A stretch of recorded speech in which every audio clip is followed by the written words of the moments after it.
La France a mis la pression sur Bruxelles et elle a obtenu des mesures en faveur des éleveurs. Bonjour Nicolas Barré. Bonjour Thomas. Les producteurs de lait vont pouvoir former un cartel pour peser sur les prix. C'est une mesure exceptionnelle qui est totalement contraire aux règles classiques de la concurrence. Oui, c'est inédit parce que Bruxelles met le dogme de la concurrence entre parenthèses.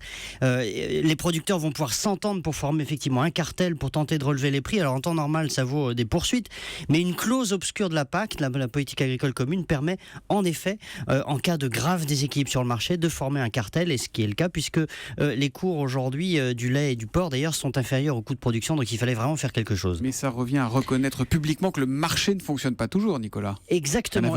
Exactement. Et là, j'ai envie de regarder les choses sur le temps long. C'est-à-dire que pendant très longtemps, le marché agricole a été hyper régulé. La PAC, au début des années 60, a mis en place des prix de soutien. Vous aviez ensuite, au début des années 80, les quotas laitiers.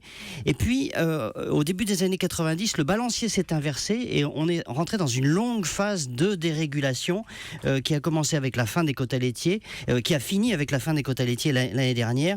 Et du coup, on se rend compte aujourd'hui que certaines filières vivent très bien dans ce grand bain du marché, comme le blé ou le vin spiritueux, etc. La régulation s'organise correctement. Voilà, ils savent s'organiser. Et puis d'autres filières ont toujours besoin de régulation parce que elles ne peuvent pas vivre de leur seule production. Et puis aussi parce qu'elles apportent d'autres bénéfices qui ne sont pas quantifiés justement par le marché. C'est-à-dire allez dans le Massif central ou dans les Pyrénées, vous verrez bien que les éleveurs font bien plus que leur métier. C'est-à-dire qu'ils assurent le maintien de la vie rurale, du paysage, entretiennent la nature, et autant de bénéfices qui ne sont jamais quantifiés dans le prix de vente d'une carcasse de bœuf ou d'un hectolitre de lait.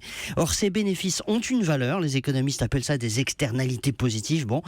C'est cette valeur, entre autres, mais qui justifie, et qui n'est pas quantifiée par le marché, et qui justifie la régulation et des mécanismes de prix protecteurs, même si ça écorne un peu les principes de Bruxelles, et après tout, vous aurez compris que c'est tant mieux. Donc il y a quelques dogmes qu'on peut parfois bousculer, même à Bruxelles. Nicolas Barré, voilà. Directeur de la rédaction des Échos, qu'on retrouve tous les matins à 8h10 sur Europe 1 pour l'édito Écho. À demain Nicolas. À demain.